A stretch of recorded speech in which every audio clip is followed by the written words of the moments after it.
Calvin Waite, thanks for joining us. It's been a long time since we've had a chance to visit with you. And it seems like there's a whole lot been going on in the world of crypto over the years. And we wanted to, let's start off. You and I agreed to do a couple of different series of topics on an ongoing basis here and there. We can come back and touch to you. But I think so many people have heard the term cryptocurrencies and they really don't know much about it, and probably don't know anyone in their universe who knows much about it to even ask, what is this? So that's where you come in. You've been involved in crypto. I think you told me off camera that you bought your first crypto back in 2012. So in the world of cryptocurrencies, you're a longtime expert, it seems like. So we appreciate Yeah. you sharing your knowledge with us.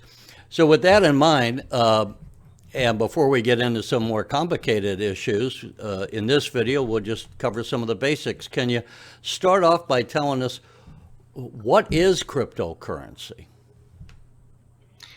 So cryptocurrency is essentially a digital currency, but instead of it being backed by a central government or a central bank or some kind of authority kind of entity, it is backed by technology. It's just code. How it works is there's a public ledger. Most of the cryptocurrencies, they have a public ledger, and it's cryptographically secure. So everybody that wants to participate in this economy, they would download a wallet. They would install the software, in other words, and then they would get their own little personal password, which we all call a private key. And that private key allows you to, gives you permission to send the units of whatever cryptocurrency to other people. And what's neat about it, and this is where the technology came from, is that people can, it's a public ledger, and I can send coins, and the network can validate that I have my password without me actually revealing my password. Normally, there's a central database where the password would be stored by an administrator. They would validate that the password is correct, and then they would allow you to access the website or whatever. But in this case, you can sign something in a cryptographic way that the network knows that you have the password without revealing it. And there was that kind of light bulb moment that allowed cryptocurrency to exist. So I can send coins. Everyone knows that I sent them. The public ledger gets updated, and we have a full functioning economy where I can transact and do all that sort of thing. So if I bought something from you with cryptocurrency and you talk about a public ledger, I think it's been described before as kind of a when you write on your checking account and you write on your ledger, I wrote a check out to Joe Blow. That's the ledger. Only in this case, that's public. Would the whole world be able to see that I bought a car from you or tennis shoes from you or whatever the case might be? Well, the things that are not public are what you actually bought. All that's recorded on that public ledger is a random string of characters that represents your address and the amount in that's assigned, amount of Bitcoin or something else that's assigned to that address. So if I buy shoes, that's not going to, the shoes aren't going to show up on the blockchain. But the fact that I moved coins from my wallet to your wallet is there. So if somebody was able to figure out that your address, whatever the random string of characters is actually you, then they can see a history of all of your ins and outs for the entire history of your wallet. So once you strip away the connection, the anonymity between the random string of characters and a human, suddenly it's completely transparent. So we have different coins, and we've heard about Bitcoin and Ethereum, and these are just names of different coins.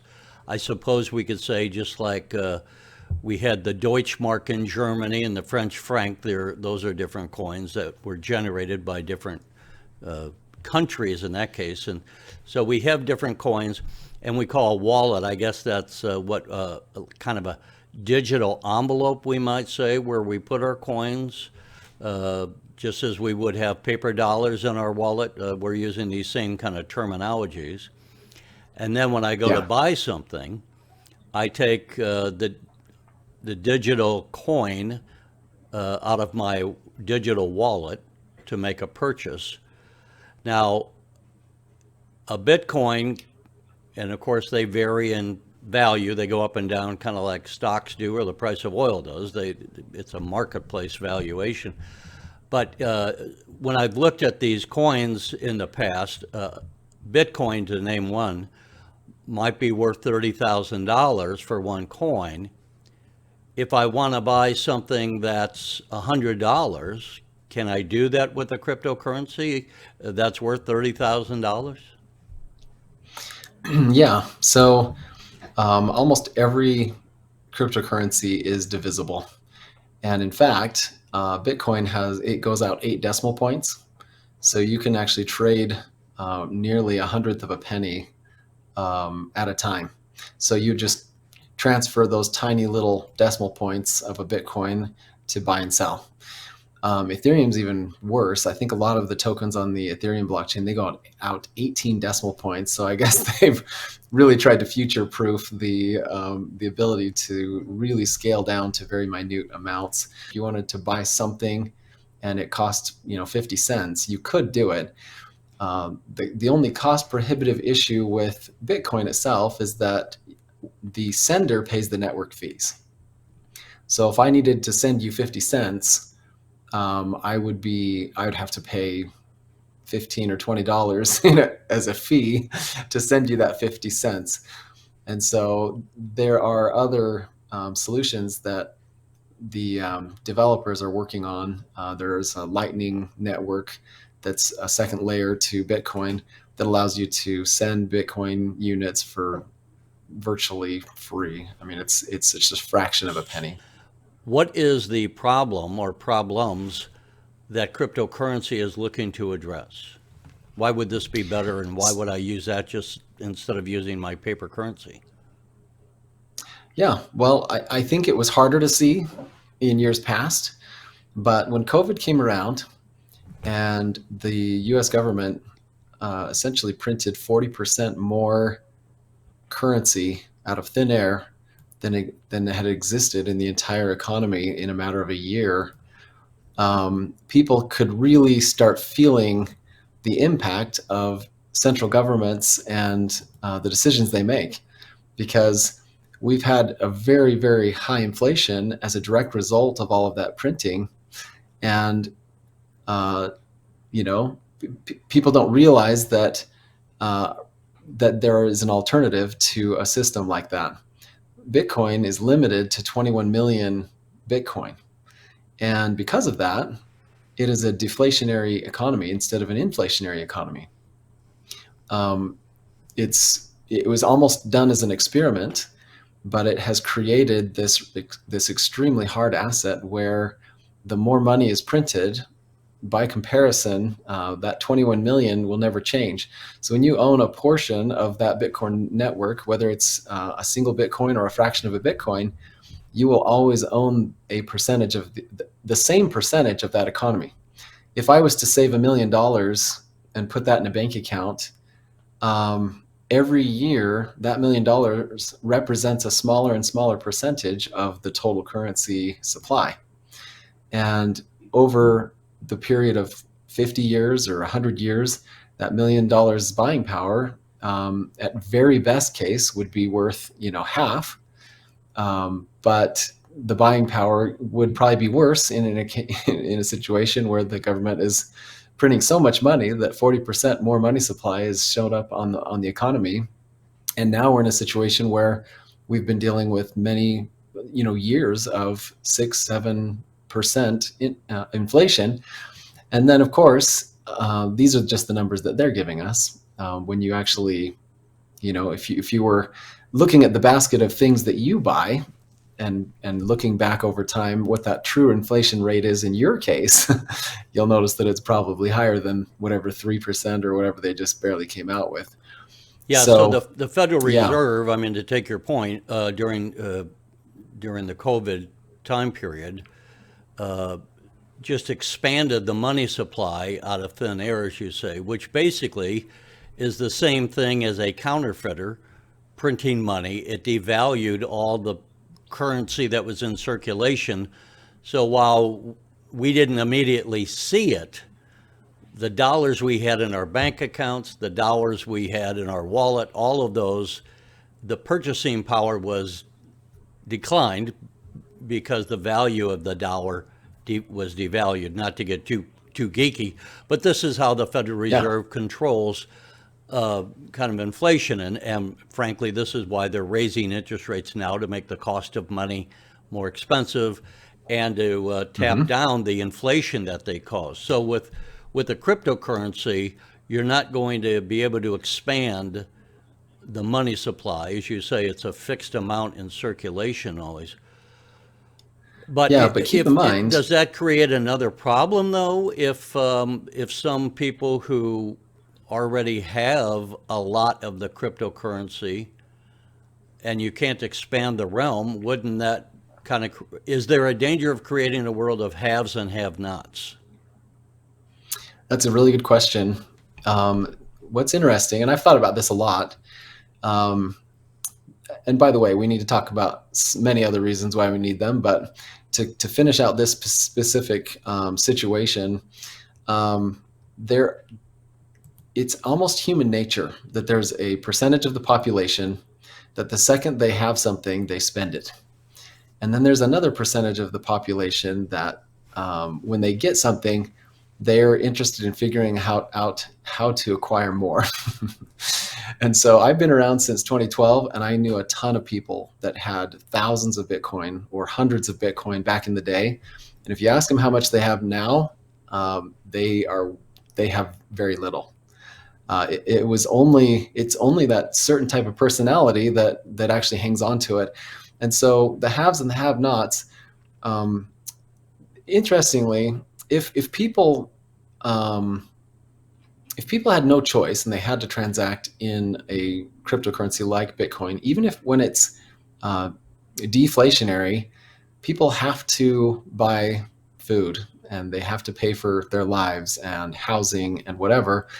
And people were afraid that people would never use Bitcoin, but people use it, for all kinds of things. And most people, when they finally have enough that it's going to make a significant life improvement, they'll spend it. Well, there are other cases where people don't need that money initially, and they are actually able to save it, and they're interested in saving. And there are people that started off with not very much Bitcoin and have since acquired a lot.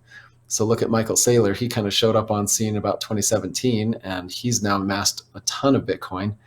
And then there are others who probably had 100,000 Bitcoin, and they the second it hit 5 cents and they could sell it for 10,000 or 50,000, that was life changing to them, and they sold it and they're off.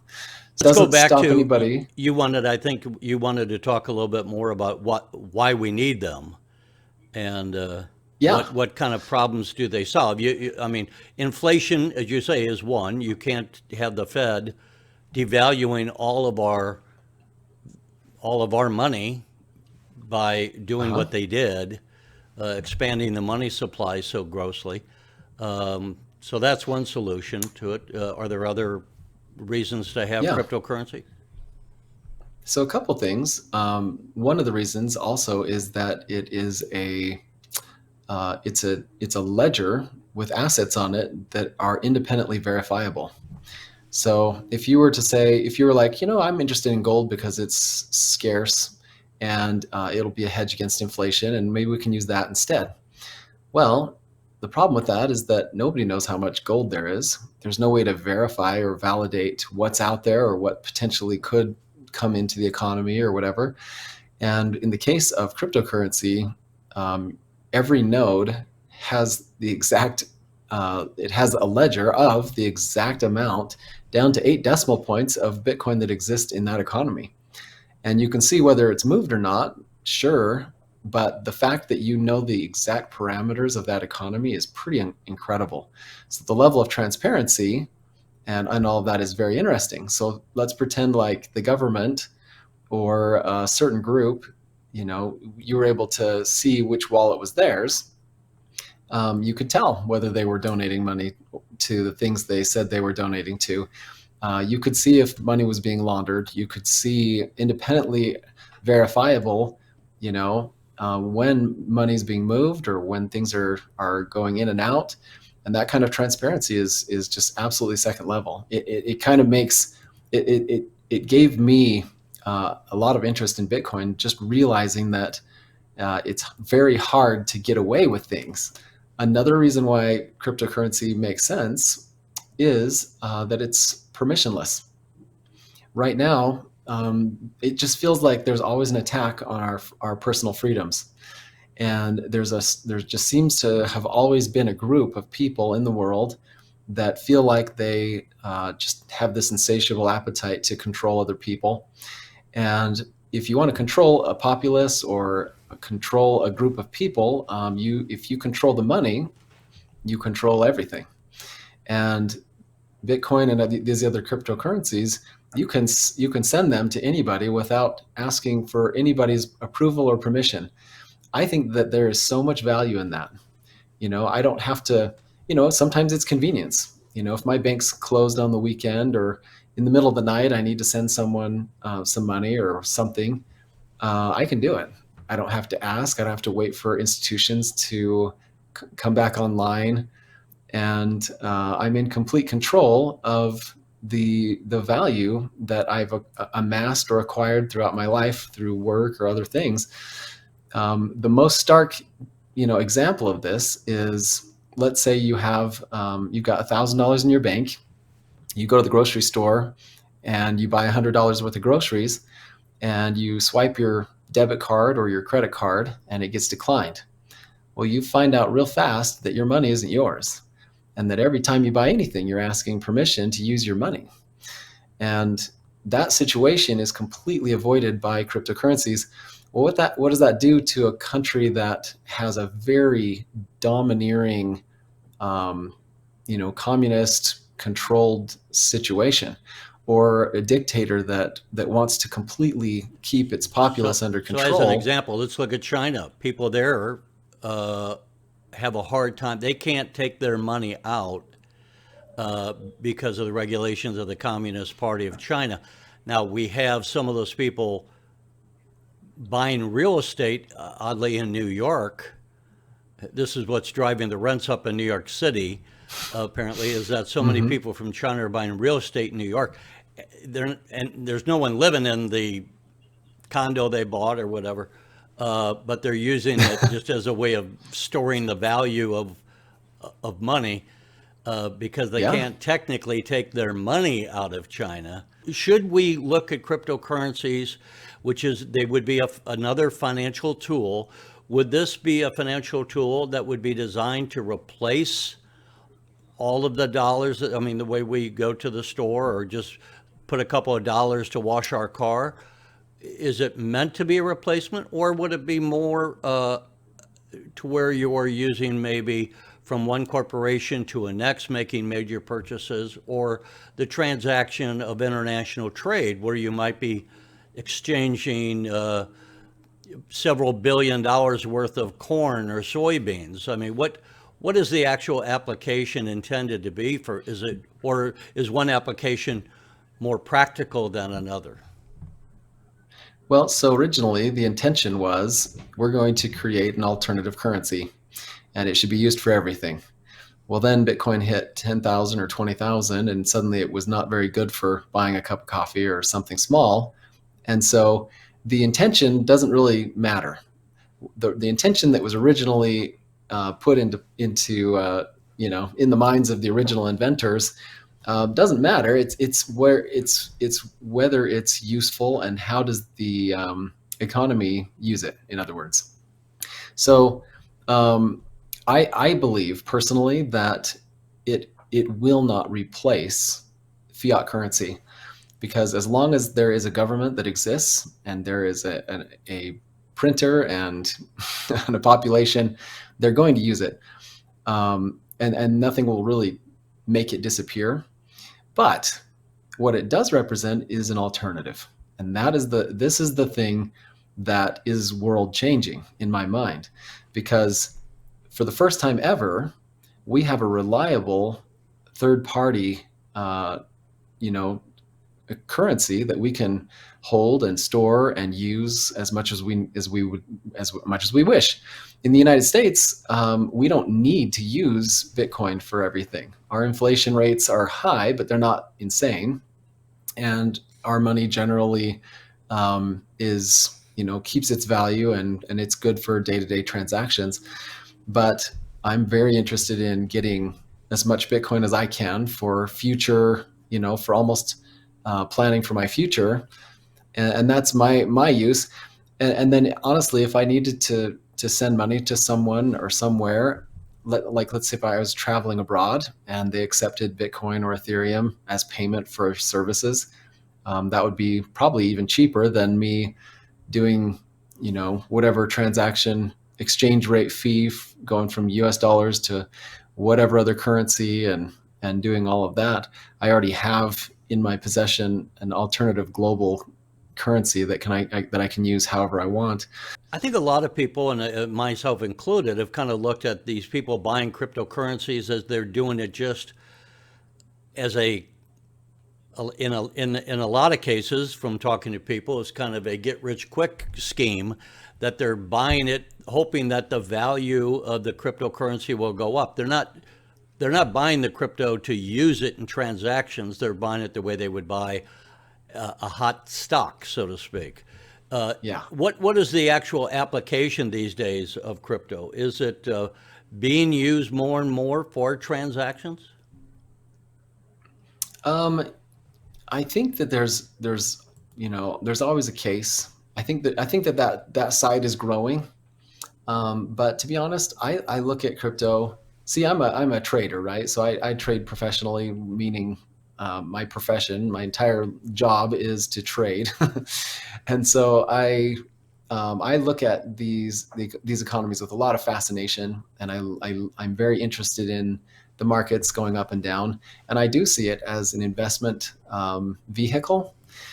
But I completely agree with you that a lot of these little coins, and especially the meme coins and everything, I don't really see a lot of actual practical application out there in the real world. And it has become sort of the grand casino, or at least like penny stock land or something where, you know, but I mean, that's kind of human nature too. A So, lot of people that are interested in trading stocks, they're doing the exact same thing. They're looking for the new hot item, the new thing, what's moving, what's losing, and it's part of the game. But the fact that you can take your share of Apple and you can spend it somewhere that accepts Bitcoin or Ethereum or some of these other coins, it adds a new dimension to it. And then the other thing is that they're programmable. You can write contracts and code on the backs of these cryptocurrencies, and suddenly you can alter what you're doing with these coins. So you can spend them simply, but you can also use them in other ways. like, what would be an application for that? So let's say I wanted to give my children an inheritance, and when they turned 18, I was going to give them some Bitcoin. Well, you can write a smart contract that locks the coins in transit, so I spend them, but they won't be accessible to them programmatically until a certain date comes by. So you can do some interesting things with future planning and that type of thing. There's also in that public blockchain, there are places where you can write notes and things like that.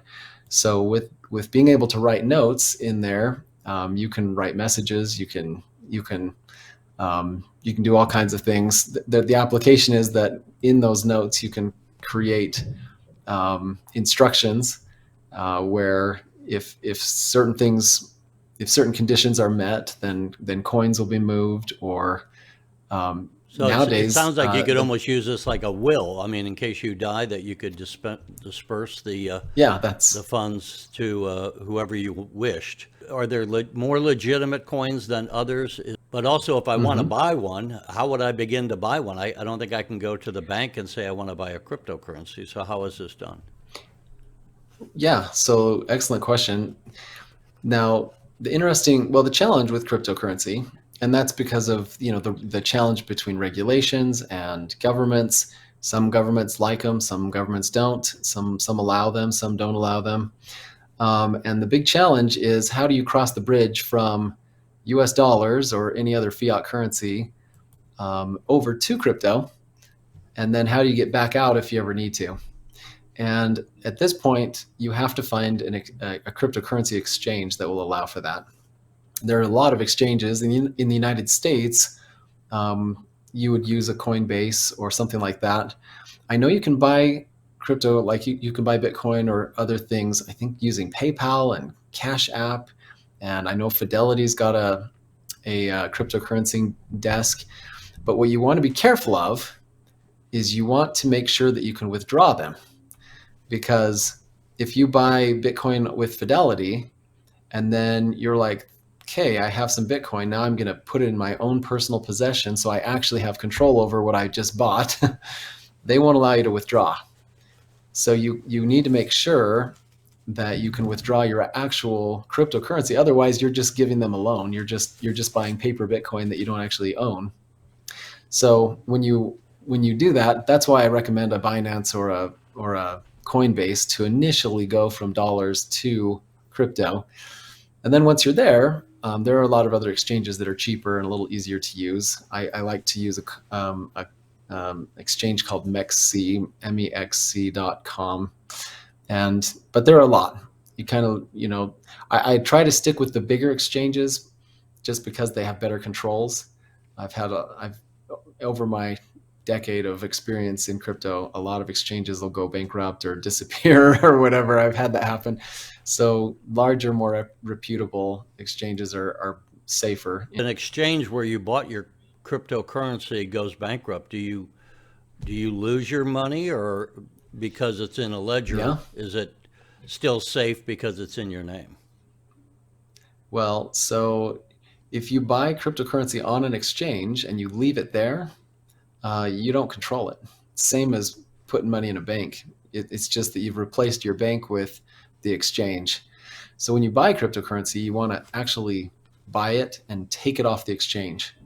And um, there are these little devices. I'll show you an example. Um, this is this is called this is called a Trezor, but you can get any kind of a hardware wallet, and it's just a USB device. You just plug it into your computer, and you can sign transactions, and you can put your cryptocurrency there, and you can do everything you need to all offline. So it's the safest place to keep your stuff. You can also download and install a wallet on your phone, and then you can transfer your coins off the exchange onto your phone, and at least it gives you a little bit more control. Because this is a digital Um, file. A cryptocurrency is a digital file, so you can download it. If you lose that device you showed me, are you losing your cryptocurrency? if you lose your so when you install a wallet, what you'll do is you'll have to write down 12 or 24 seed words. And then if your phone dies or gets run over by a car or something like that, you can re-download another wallet onto a different device. And as long as you still have your 12 seed words, it'll restore your wallet. I see. So there are ways to keep everything going and not lose what you have.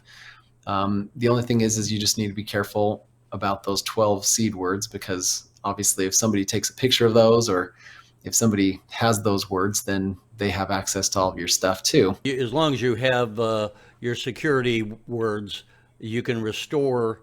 You don't lose your cryptocurrency. You can restore it, and you can have a new wallet created.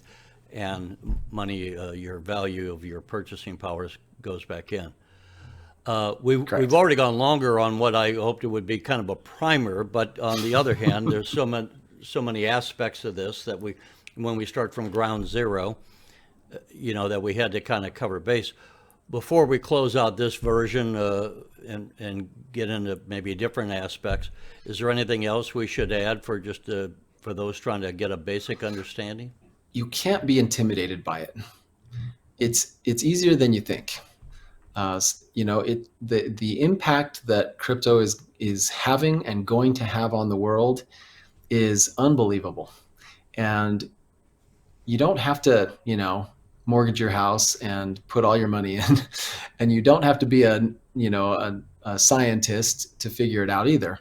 But if you can just download the Coinbase app or something simple and go through the setup and figure out how to connect your bank and all of that, and own a tiny little bit of Bitcoin, $50 or $100 or something like that, just to see what it's like to just get acquainted with this world, because it's going to impact the future. And the sooner you can kind of get your feet wet and understand what's happening, the better. If you're interested in getting all complicated and learning how to trade and all of that, I can help you walk through that. But not everyone has to be a trader. In fact, most people make more money by buying the blue chips, and I'm talking about just Bitcoin and Ethereum. If you just slowly bought some and held on to it, over time, you'll start seeing the benefit of that deflationary economy. And you just need to get started. You just need to get involved in some way. Calvin, how can people learn more about this? Yeah, I do like a free channel on YouTube or on my own site, or it's cryptoinfluencers.com is the site I use. But I'm usually more talking about trading and just trends, and that's kind of my nerdy world. As far as learning how it works, there's a ton of resources. My favorite guy is named Andreas Antonopoulos, and he just does a fantastic job of explaining. He's interesting to listen to kind of know how Bitcoin works and that type of thing. If you're kind of interested in how it makes an impact on the world and how it makes sense, I really like Michael Saylor's discussions. He talks about it from kind of a professional CEO macroeconomic view, and it's very, very clear how he talks about it. But yeah, it's not too hard to Google and figure out, the basics of what's going on. I have a little site where people can chat with me directly, and I can answer questions and help you through as well, which I'm happy to do. And again, say, what is that site that they can do that? The website, it's cryptoinfluencers.com, and you'll see I've got a little channel just called Calvin Wait. You click on it, and then there's a little button that says Open Chat, and you can get in there, and I'm in there, and there are people there that can answer questions as well. Okay. Well, we can't cover everything. There's so many aspects of the story that I think we've certainly, hopefully, laid the groundwork for people to understand this, because Yeah, as confusing as I'm sure it is for a whole lot of people, myself included, it's something that we ought to know. It's probably fair to say that this is a major trend going forward in the world, and yeah, that the idea that we should have, coins stamped by the Roman Empire, as we have had for a long time, and still had that going on into the 21st and 22nd century, is probably not a practical idea. This is well an said. extension of where we are now that we have. I tell people, just a few years ago, for me to talk to someone as I'm talking to you would have cost thousands of dollars, because I'd have to have a satellite uplink truck, rent space on the satellite, have it bounce down. You'd have to have a receiver. And just for this conversation, it might have cost $5,000. Now, because of the technology and broadband and all the computers being much stronger than they were 25 and 30 years ago, we can do this for nothing. So it's to apply the technology that now exists that didn't exist before, the beefy computers we need, we can apply it to things like currencies and address some of the issues and problems with currencies that we've discussed already, but wouldn't have been possible in the past. So as we go forward, this is a good reason why people should try to educate themselves so they're not blindsided as the world moves into this arena. And while it might be a handful of people relatively to the world population who are dealing with this now, that's not going to be the case. It's going to be something Correct. where it becomes every year, every decade, it will be more and more mainstream. I'll close out with this to show you how things change, and people will, maybe this helps people understand. 20 years ago, when I was talking to people about what we're doing now, about how the internet was going to change, at that time we were impressed that we could send emails. And I said, I had to describe to people 20 years ago, there were two terms that people did not understand: broadband and video streaming. They didn't know what those terms were 20 years ago. And now look where we are. And now everyone understands them. And I think this is a good correlation to say, as we discuss cryptocurrencies, these terms may seem foreign to you, the concepts will be foreign to you, but embrace them, embrace the learning curve, because it is coming and it's something that we should all know about. It's worth exploring these really incredible coins that they're going to change the world, and the earlier you can get in, the better. Well, I'll say to the viewers, if you've made it this far in the conversation, you should know Calvin and I will go into other conversations about central banks, about privacy issues. And so, Calvin, we'll close it out for now. Thanks for sharing your information, and we'll look forward to talking to you with again. Yeah, this has been fun. I'm looking forward to doing more. All right, thanks so much.